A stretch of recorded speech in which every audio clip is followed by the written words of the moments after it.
Look, I think we'll start. For those who've just joined us, I'm in a phone booth in the lounge at JFK Airport in New York.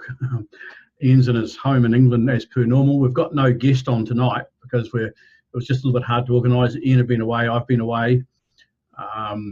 Bruce Williams might be joining us in about 10 minutes to make some comments, but I've been at the IFAB conference. The IFAB conference is the International Foot and Ankle Biomechanics group, and they have a conference every 2 years. So it was obviously in New York the last 3 days. So what we're going to do is just comment, discuss some of the stuff that I thought was interesting, and if anyone's got a question on some of the stuff, I'll do my best to answer it.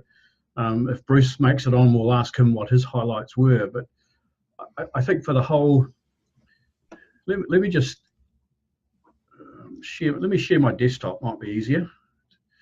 Show a few things. So this was the conference, the International Foot and Ankle Biomechanics meeting at the Wyndham New Yorker, which was an awesome hotel. But two things. Sorry, the main thing that struck me about the whole conference was the extraordinary continued disconnect between the researchers and clinicians. I think we had a couple of papers, both very good, but one in particular on the subtalar joint axis. Neither of the authors had heard of what we generally do clinically with the subtalar joint axis, which I think is extraordinary, which because they didn't incorporate that into their research, it makes their work somewhat irrelevant to the clinical world, and I think the whole purpose of doing that research was to make it relevant to the clinical world. So that was what I found really quite interesting, that people are working on these areas with absolutely no comprehension of what we do in clinical practice. And obviously I'm talking about the work that Kevin Kirby's done, and that they were totally unfamiliar with it. And, where were they from? Where were they from, Craig? In US, but they're in biomechanical engineering departments, biomechanists. Okay. But this is not the first. I think the frustrating thing for me at these sorts of meetings, this is not the first time it's happened. This meeting when it was in Washington and Seattle quite a few years ago, the same thing came up. And Kevin Kirby was at that meeting and certainly raised it, and these researchers generally expressed interest, but it never seems to. I don't know. The problem still exists, but it makes their work. Like, it may well be what we're doing clinically can be debunked by their work if they take it into account, which means we have to shift, or it may not be. But until they start incorporating, it's not really going to make a great deal of difference. And the other disconnect, the second one, that was the first one. The other one was, quite obviously, being a foot and ankle biomechanics conference, there were several studies using foot orthotics. A couple in particular used custom-made foot orthotics, but one in particular, everyone was posted to 4 degrees. They were their custom-made foot orthotics because that was the lab default. Well, meat pies. You know the argument. Like everyone got 3.2 millimeter thick polypropylene. I mean, clinically, I use thicker polypropylene for heavier people, thinner for lighter people. So they were using the lab default as their custom-made orthotic, and they got a particular outcome.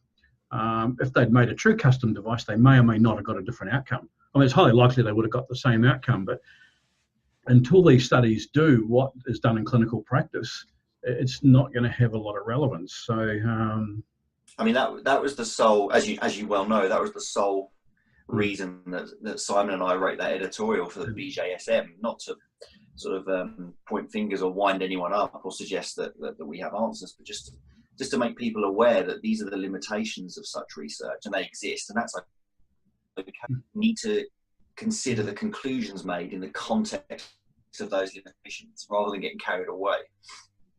It's a tough one. It's a tough one. But that's that systematic review 2 weeks ago in the British Journal of Sports Medicine that went viral on social media and is still going viral is based on that issue of a lot of the studies just didn't use orthotics the way that most people use them clinically, and reaches a conclusion. So I know I've been promising for 2 weeks to write a blog post on that, and I will get to it. I'm only back for 9 days, then I'm off again. So it makes life. But they were my two big issues about overall the conference: that disconnect between the biomechanical research going on and how we tend to apply it in clinic. And to me, that while there was some really good research, lots of really good snippets. I mean, even the one on the subtalar joint axis I was talking about was a really good study and could easily be explained by the work we do clinically with the subtalar joint axis. The fact that the researcher wasn't aware of that is what obviously is the big issue. So where I thought we would go from here is, I'm just going to, on Podiatry Arena, I posted comments on the studies that I found most interesting. So what I'll do is we'll go through those, and if anyone's got a comment or a question about those, I'll do my best to answer it. So let me just go back to sharing my screen, because this was a, oops, I've lost the whole thing. So those have just joined us, no jokes about my shiny head. I'm in a phone booth at JFK in the Capitals Club. So let me just share my screen. So look, what I did in this thread here, I was just posting live updates from IFAB, and I often do that at conferences I go to. The whole first session was on total ankle arthroplasty. So I slept in and went to the gym. But probably the one that caught my eye, and this was one here from France, a French podiatrist with a PhD, plantar system dysproprioception, clinical evaluation of participation. And so they had this is the abstract of the oral presentation, and I have got to admit, I desperately wanted to understand it, but I got lost really early. The same group also had two posters, and these are the abstracts from those posters. I actually had my video camera with me here, and I would have loved to have interviewed these authors, but I think a lot of what they're saying, it gets lost in the translation. But they are talking about foot orthoses reduce repercussions of NS4 noxious stimulus. And I obviously had to Google what is that, and unfortunately all I could find on that was their work. So, but if you, in the second abstract was foot function and sensory motor orthoses of NS4 noxious stimulus, which was sort of, what is this? And I'm just trying to find the right sentence. Sorry, I should have prepared a wee bit better. It took me longer to get through the x-rays here at the airport. Like in fact, NS4 is a specific heterotrophic nociceptive stimulus that produces pain when all four criteria are met. So say that again. It suggests NS4 is a specific. As you let me blow it up, I can see. Make it bigger. So yeah, it's this here. NS4 is a specific heterotrophic nociceptive stimulus that produces pain. I mean, I'm no pain expert. I'll say that right now. But as you well know, it's a real hobby of mine to understand better at this time. And straight away, that for me doesn't feel right, because nothing produces pain. Well, that's an interesting point. But this NS4 gets mentioned a lot. Never heard of it. So if you look here, this is the discussion. The use of sensory orthotics induced a new reparition of the plantar sensory field information. So hang on, let's go down to, modulation here. This is the conclusion. Modulation of pain of any, here's Bruce. Hey Bruce, we're just discussing this stuff that neither you or I could understand. Oops, we can't hear you, Bruce. Can you? How about now? Bruce is, So we'll come back to you in a minute, Bruce. We're just talking about this, those French papers. But this, the modulation of the pain of NS4 heterotrophic nociceptive stimuli, pain perception, and synesthesia discrimination by sensorimotor orthoses influence. So the key conclusion was sensorimotor orthoses influence the repercussion of NS4 in the sensory integration. Now, I have had to Google pretty much every word in that sentence, and I'm still not, and I wasn't the only one using Google during the LEC presentation either, but it's like, you're not trying to criticize them or dismiss them. I desperately want to understand this. So it was a little bit of a struggle, but still interesting. And if people want to have a look at that comment I made on Podiatry Arena, and you can follow more about it there. So you got back home to Chicago, Bruce? I did. I just want to say on those papers, you should have just titled that segment "Lost in Translation," because that guy's French accent was exceedingly difficult to understand as well. I think you said the same thing, besides the rest of his papers. But yes, I made it home just fine. Thank you. Yeah, I'm in a phone booth. I see that. Yeah, the problem is the light. There's only got one light in here. When I started, Bruce, I just talked about two things that jumped out at me. So I'll get you to comment on those. The two things were, what they were both to do with that disconnect between the biomechanics research and clinical practice. And while there were some real awesome tidbits and bits of research and obviously two specific examples I used was the subtarget axis one, not incorporating the stuff we might do with the axis clinically, even though that could be used to debunk it, which means we've got to change. And the other one was, the use of foot orthoses, but they're all post 4 degrees. Right. So wondering what the highlights for you were. I tweeted out a few things on a few different papers. Today I talked about one of the last ones where the guy did the ultrasound to that different type of ultrasound where he was able to differentiate the makeup of the Achilles and how it was definitely distinct between 4-foot runners and foot 4-foot strike runners and heel strike runners.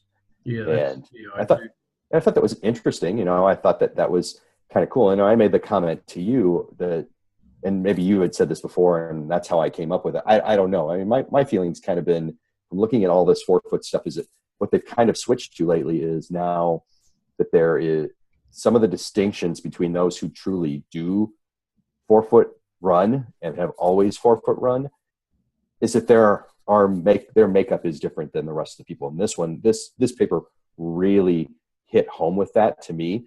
And as I said to you before I left on yesterday, I said, I think it's potential that these people are, they're toe walkers that never aged out. In other words, they never stopped toe walking. Now, granted, he said in his paper, and I know most others do as well, that they can get their heels to the ground. But then you and I have both said it in the past, but when they walk, they still have a bouncy type gait. And when they run, maybe they touch down very, very lightly at the heel, but it's a secondary heel contact. It's not the primary. The primary contact, which we would consider to be heel contact, is not. It's 4-foot contact for them. Then they may get that reverse motion that I would see on pressure mapping that would indicate that the heel has slightly started to load, or even the midfoot portion, and then they move back into full propulsion once they're through whatever their mid stance is. So I think that they're just made up differently. I think it's good that they're talking, that researchers are talking about this, because then I think it helps others to understand why those who aren't that way get injured when they go to run that way. And then maybe people even more will start to back off and realize this isn't necessarily good for everyone, because they don't all have the structural makeup as far as the bones and the structure of the bones are concerned, but also even the tendons. So that was one of the primary ones. Just while we're on that, I just saw that was Scott Waring, wasn't it? Scott's paper here.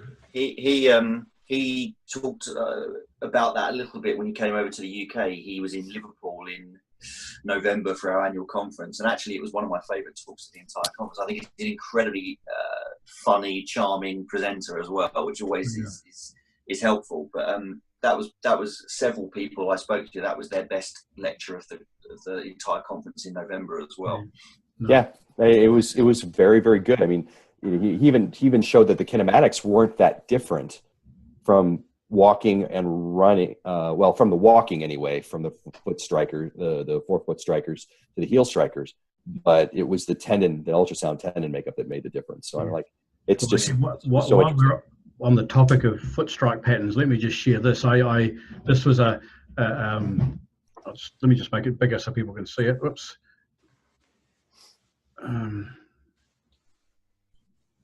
This was this paper from Aaron Miller, the accuracy of self-reported foot strike pattern in runners. And as the comment I made, I think we could guess what this study found before we even hear her presentation. So I thought, oh, well, I know what she's going to say, but I was actually a little bit surprised. This is one of the better studies in that I think generally in a couple of other studies, up to half of runners self-identify their foot strike pattern wrong, but it was a lot less in her study. 77% could correctly describe their foot strike pattern. So that's like a third of runners got it wrong. In other studies, that's up to a half. So, the take-home message there is if a runner says they're a forefoot striker, according to her, there's a 30% chance they're wrong. And according to other studies, a 50% chance they're wrong. But it's typically those that get it wrong are those who are rear-foot strikers, and they're not, when they're tested properly. So it's still pretty high. So I had to have a little giggle at that one. Well, she was one of the West Point researchers, correct? Yeah. Yeah. Well, she did at the end of the thing. She said, "Well, it's not necessarily that everybody else gets it wrong. It's just that West Point cadets obviously are smarter and better because they got it all right."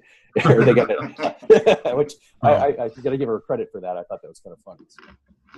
That's a nice paper though, because we talk about the previous paper that said runners aren't great at identifying their foot strike, and we know we've also got papers that's when runners are asked, are you a pronator or a supinator, that lovely terminology, that they're terribly poor at, although they think they're better at knowing what they are than they actually are. So it's just a lovely paper to add to that bundle, that pile, build the picture of this sort of I don't know why runners get it so wrong. Has there ever been any suggestions as to why?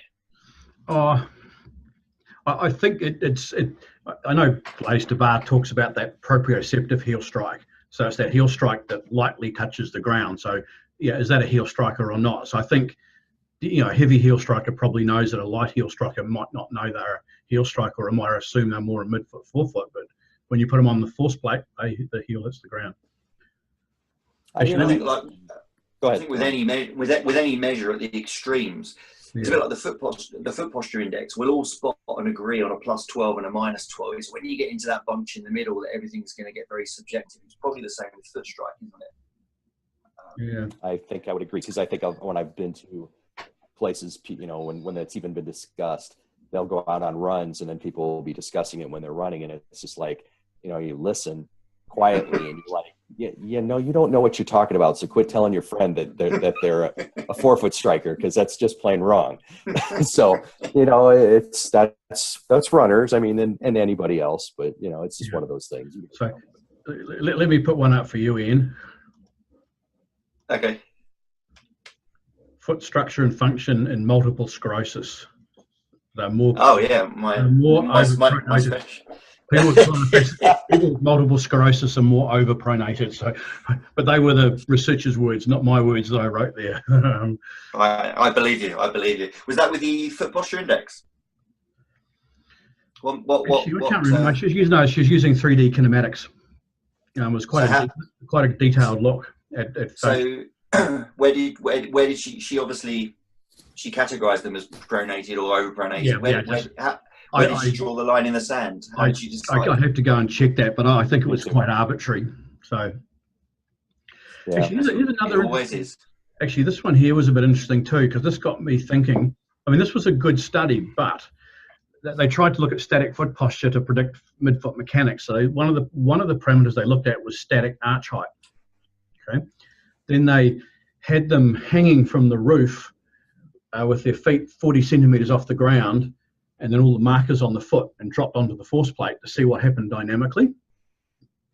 And from what I recall, that there were correlations, but they weren't that strong, but they were much, much stronger for the pes planus group and the pes cavus group. So in the low arch and the high arch group, static arch height was more predictive of what the foot did dynamically. And that comes back to that point I raised at the start about that disconnect between researchers and clinicians, of what value is that to us, in that a pes planus, why have they got a pes planus? Tight calf muscles, weak post tib muscle, or an osseous forefoot varus. Now, I'd expect, say, the arch height, the static arch height of all those three to perhaps function differently dynamically. And I think that's another one of those examples. While this was a really good study, it's another of that disconnect between, what we're doing in clinically to, we need those 3 foot types differentiated to help validate what we do, rather than this pes planus, pes cavus sort of classification. I don't know how you feel about that, Bruce. Yeah, no, I agree. I mean, I know there was one other one yesterday where they did the drop test as well, and I think that was the one where they did that with the cheerleaders versus the gymnasts versus the controls. And I mean, one of the things I noted is one of those, I don't know if it was a cheerleader, I assume it was a cheerleader and not a gymnast, dropped down. She immediately had a bit of knee valgus. I mean, it wasn't extreme, but she had a knee valgus when she did it unilaterally, and she had a little bit of knee, just a slight amount of knee valgus that was, you could see visually when she did it bilaterally. But to me, if they're only tracking the foot and the ankle and they're not looking at the knee, how much of these things are being, just to their point on how much, well, maybe not their point, because I mean, these are more pure PhD researchers, not necessarily PT or physio researchers. Yeah. PT and physio researchers are obviously going to go, well, we're not going to worry about the foot. We're going to see where that pronation is. And it's purely caused by the hip. Whereas, if it were from our end, we would probably say, yeah, well, not so much, because we noticed a lot of it in there. They kind of got to get that whole gamut. So I don't know about that, but the biggest issue I have, I mean, is that these guys, meaning the researchers, the presenters, don't know what they know. And when I say that, I'm saying that from a purely clinical standpoint, in that, I asked a lot of questions of things that, for me were like, well, did you even look at the foot? Did you do a clinical exam? Anything at all? Even as much as I hate the foot posture index, if they had at least done the foot posture index, we would know some things about the structure of that foot. But they're diving straight into kinematics and trying to figure these things out, and they're raising more questions amongst themselves without having any idea at all of what the segmental stiffness in the foot is even capable of, even from a foot posture index aspect, and I don't like that, because I think there's things that they're missing. Sure. But here's another question for you, Bruce. You remember this paper here that they used, a pretty typical plastic shell heel post, but then they added full-length lateral wedging on it and did EMG work, and they expected to see an increase in peroneus longus activity, but they didn't. Would you have expected that to happen?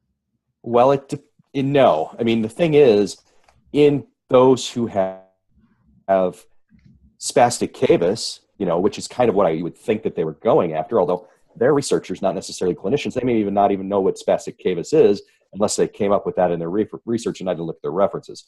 But with a spastic cavus, it's overreacting. So you would want to see a decrease in the EMG signal, or you would want to see a stoppage.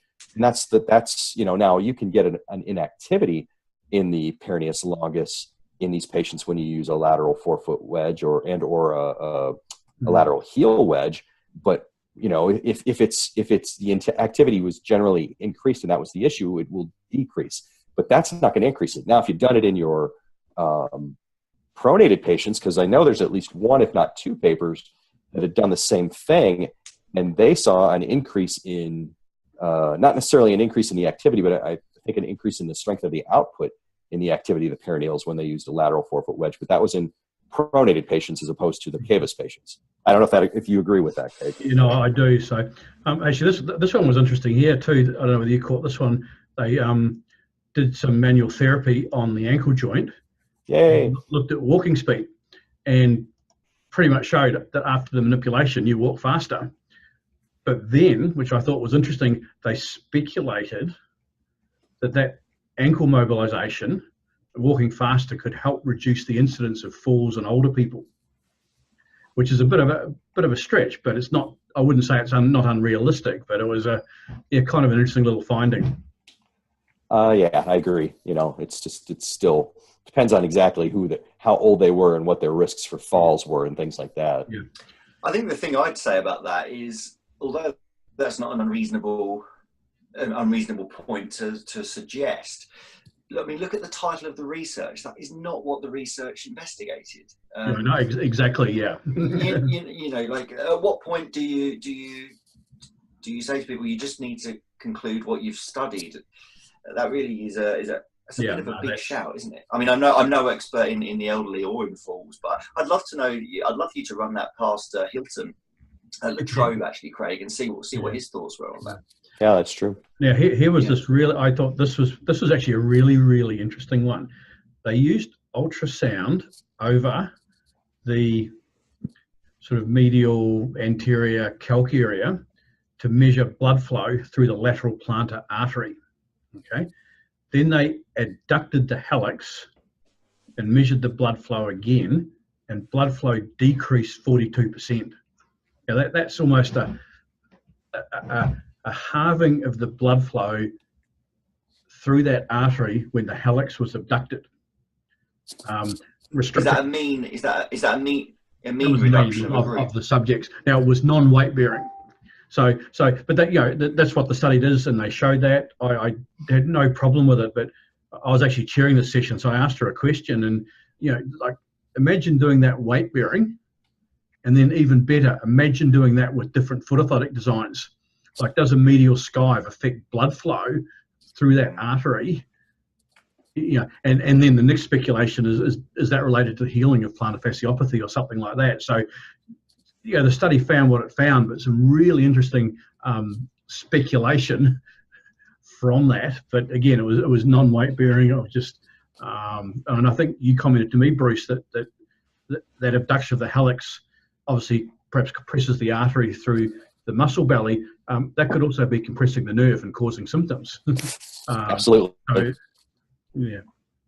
I mean, I've heard so many times UK podiatrists, all the guys in Qatar, however you want to say that, they talk about dry needling of those areas when they think it's primarily the abductor muscle, and I'm like, okay. I mean, I can see.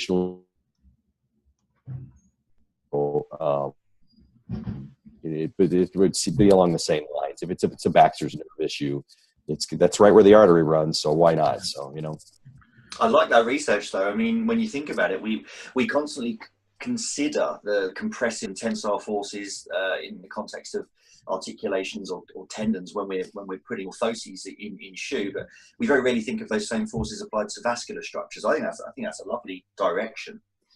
Yeah, I agree. Yeah. So let me just a couple other little studies here, little snippets. This was one about using. Obviously, we use foot orthotics a lot.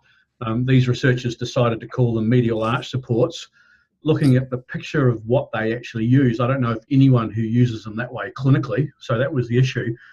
And this is not the second study to reach the same conclusion, that footwear with arch supports, that they've got the decency to call them foot orthotics. I mean, look at the last author, should be used with. I've just seen the last author, yeah. These findings suggest that, let's just say, foot orthotics should be used with some caution, as they may increase the knee adduction moments that potentially contribute to knee OA. So it's the second such finding. I mean, I have a whole video in the Clinical Biomechanics Bootcamp that's online addressing this issue of foot orthoses perhaps causing knee OA. So here's another study, but the biggest risk factor for knee OA is obesity. So if they're not obese, well, who cares if you increase that knee abduction moment by a small amount? So, look, I think they were the main studies. Like, hang on, let me just put the screen back up. I think Bruce and I had a little bit of a, this one, metatarsal loading in runners. Surprise, surprise, your metatarsal load is greater when you're forefoot striking. Like, at least we've got data backing it up now, but I think that was sort of, in this one, midfoot changes, they put the runners into three groups. One group did a foot strengthening exercises. They were runners, so foot strengthening, kept running. The second group kept running, but walking in minimalist shoes. And the third group was the control group. Then they looked at the kinematics, followed them for 8 weeks. And what was interesting, the arch deformation decreased. I said both groups there, but it was actually in all three groups. So how much the arch deformed decreased in all three groups, including the control group. but it was only statistically significant in the strengthening group. So the group with the strengthening got a statistically significant improvement in how much their arch collapsed. So it collapsed less. But then they speculated this could help with patients who have overuse injuries associated with dropped arches. And as I say there, I don't see how. Like if an injury is due to a load in a tissue, how's making that arch drop less going to fix that, unless that's the cause of the load? So again, jumping to a conclusion that probably wasn't quite warranted. Be interesting to see that one, because I think statistical significance always sounds good, but then we know that doesn't necessarily marry with clinical significance, right? So I'd like to see. I look forward to seeing the full paper on that one. Yeah, I don't think it'll ever become a full paper. I think just the way they presented it. I mean, her numbers for that the strengthening group were significantly different in what it started with and what it ended with. Yeah, there were baseline differences. Yes. And they were very off compared to the other two groups. And I'm like, okay, that right there is a problem. So I think this will be one where we really want to see the full publication to try and look at that issue. Actually, just this, I wasn't going to do any more, but I might just do this one here. This one, the association between concussion and ankle sprain history. Because I actually have a bit of an interest in concussion. So I had to deal with a few boys who had it in rugby. But this study showed that if you'd had a concussion, you were 2.5 times more likely to have also had an ankle sprain. And this is a great finding, everything. But I think I'm aware of at least 20, if not more, studies that have shown an increased risk for lower extremity injury following a concussion. Now, at what stage is any more research useless? Like, do we need another study to tell us that lower extremity, there's a greater risk of lower, and I know that there are neuromotor changes in the lower limb up to at least followed up for at least a year in some of these studies that they're deficient in following a concussion.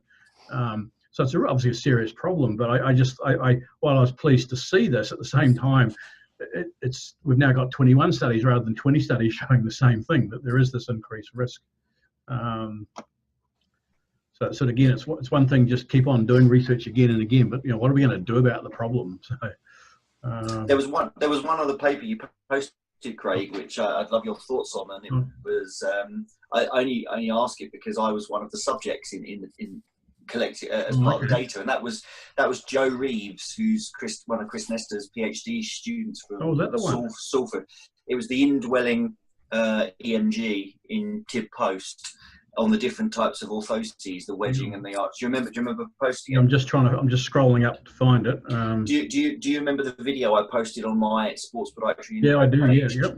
Of me being an absolute wuss and having this needle put into my tib post. It was I'm not going to try and be an alpha male about it. It was really freaky. But that was that paper. So it was really cool. Really, really lovely girl and a great researcher. I mean, that was a good study, and they used 5 different conditions. But the comment I made on this study was that it was probably one of the first to start using different design features in foot orthoses. So it wasn't using a foot orthoses, it was using a foot orthoses with a higher arch height, and then a foot orthoses with medial wedging, and then a foot orthoses with a higher arch height and medial wedging. And that's, to me, that's part of that problem I talked about at the beginning about the disconnect between researchers and clinical practice. And this is a great step in the way towards solving that problem about, foot orthotics are not foot orthotics. You got mid-foot arch devices, medially wedged devices. So that was good. But whether they've gone far enough, I don't know. So yeah, it's a... Did you talk? And I tell you as well, those devices felt dramatically different to each other in shoe to me. So yeah, I was interested to see. I see your comment that they found lots of variation, so it's subject-specific responses. Yeah, a lot of subject-specific responses. So, yeah, which kind of.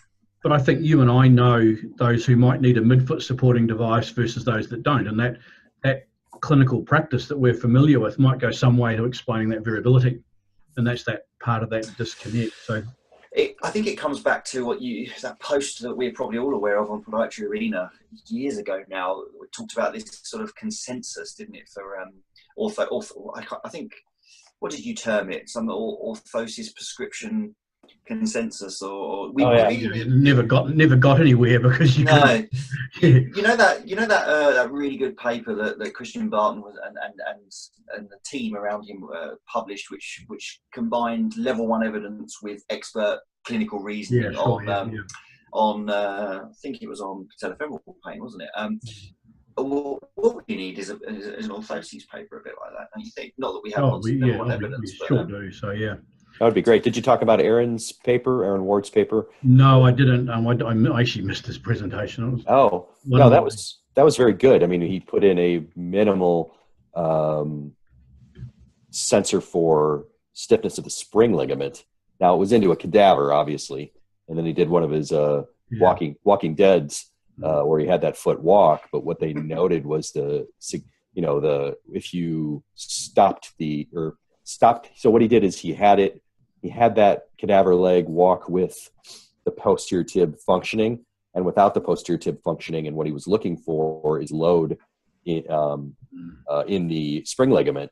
And it was significantly increased in the spring ligament when the posterior tib shut down, which of course we expected. But he said, as far as he could see in the literature, that's only been done once before and not to the level that he did it. So, yeah, for those of you who are not familiar with Aaron Ward's work, Aaron is his lab, the sign on the door says Walking Dead. He uses cadaver limbs and recreates them in a walking environment and does all sorts of weird things to them. Actually, for those of you who joined us late, if you're wondering what's going on, Bruce and I have just been at the IFAB conference, so we're talking about that. I'm in a phone booth in the lounge at JFK. Bruce is back at his practice, so the conference ended yesterday. But the last session of the conference, which I missed.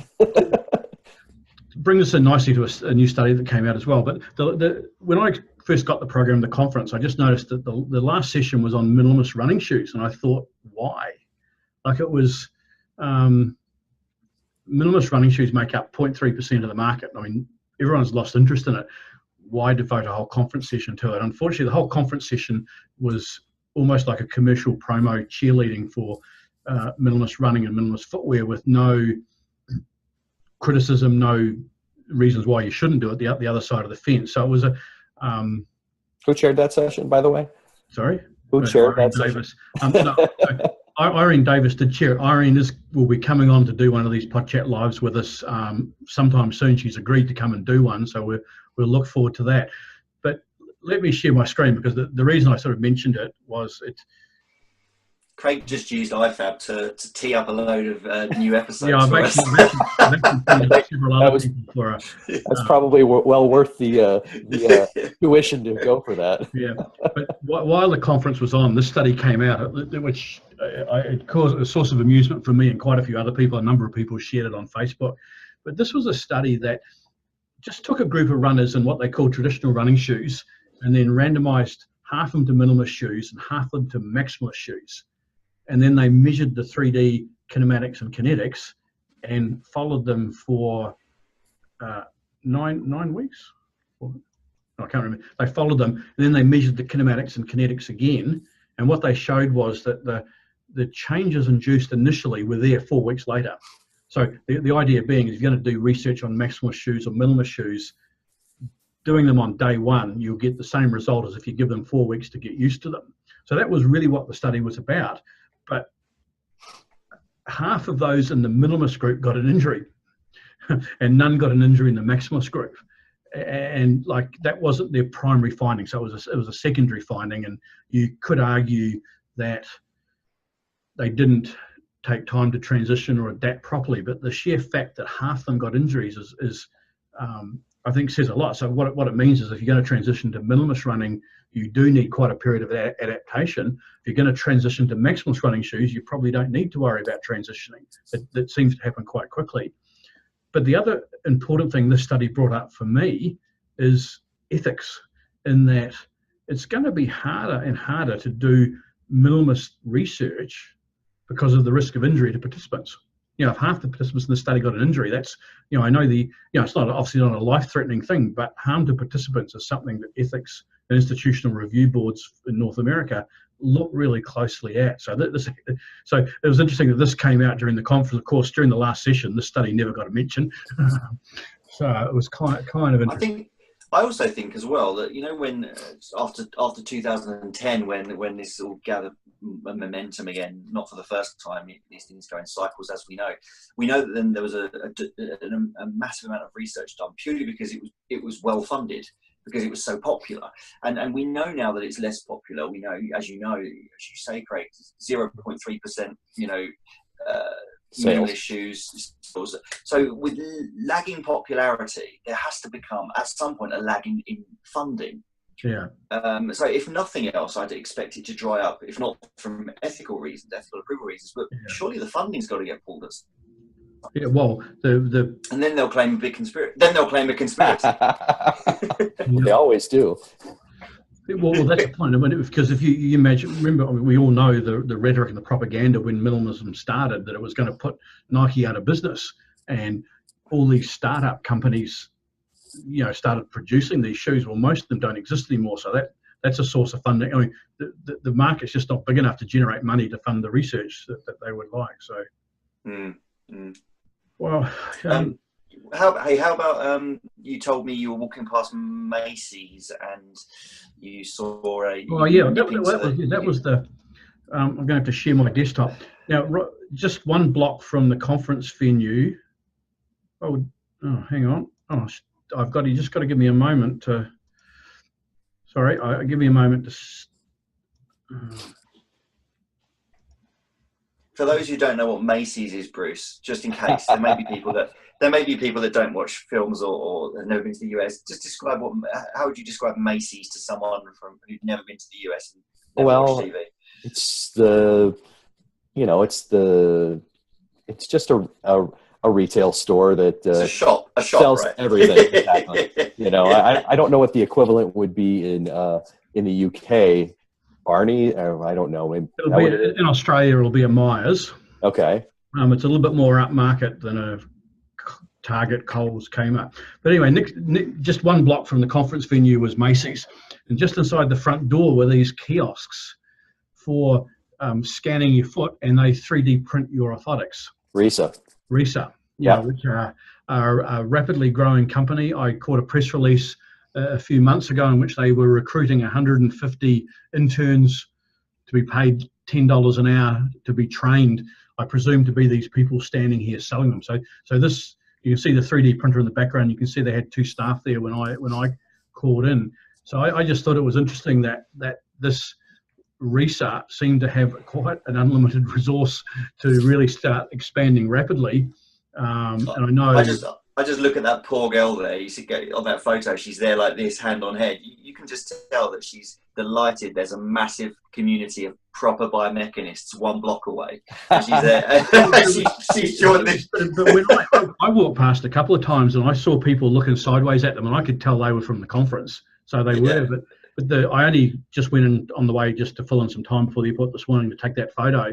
But what was worse was everyone was stopping by to ask her for directions about where things were in Macy's. Sure. They were. She's right inside the front door. Yeah, so they weren't exactly doing any business. So, well, they're going to also be touring lots of Costco's throughout the U.S. as well, and which is kind of like a big Sam's Club, or more people, I guess, know Costco, but. And then, we'll see how they got a massive influx of cash within the last 6 months from I believe it was a Chinese investor. So they've got some extra money to go with what they're doing. No, I think I thought it was timely to share it because there's just going to be so much more and more. It's going to explode. Yeah. So we've been going for 50 minutes, didn't we? For those of you who've just joined, I'm at JFK in a phone booth. Bruce and I have been at the IFAB conference for the last 3 days in New York. So we've just been commenting, discussing the questions and some of the issues that came up. So I think unless you've got anything pressing in, I think 50 minutes. I'm running on battery on my computer and. Yeah, no, I think we'll try and gather some feedback. The viewing numbers and the comments have been low. We expected this. We're trying something different, something new. We'll try and gather some feedback if people found it interesting, and if so, we'll do it from when one of us is at a conference again, and if not, then lesson learned. That's all part of the fun. Yeah. So thanks, Bruce, for joining in. And Good to see you again, Bruce. Yep. Too. Thanks for having me, guys.